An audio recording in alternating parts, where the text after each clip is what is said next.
I want to give you a sense, though, of our election headquarters here.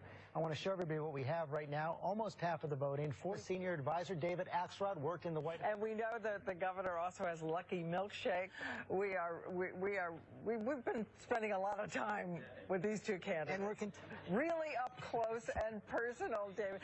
And, of course, it's been long work days for people out west as they head in, some of them tugging their children along. But we have a projection to make without our music. We need our music. Many of you are tweeting us, and I love precision tweeting, precision social media. Let's go back over to our headquarters and Katie Kurtz. That's right, and she has run so hard, so long, with so much money that we remind everyone how many people around the world die, literally die, for the right to do what we have all done today. And we are being watched around the globe tonight.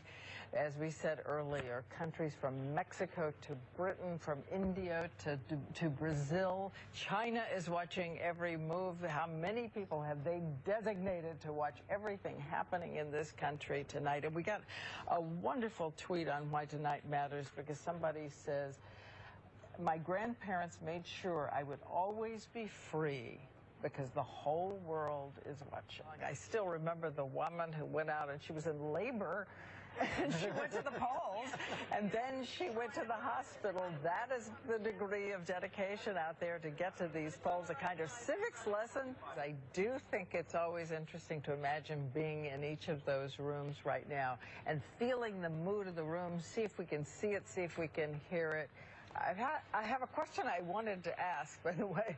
At one point, President Obama's campaign put an exclamation point after forward. It was just forward, and then it had an exclamation point. When did they decide that was the right message for them?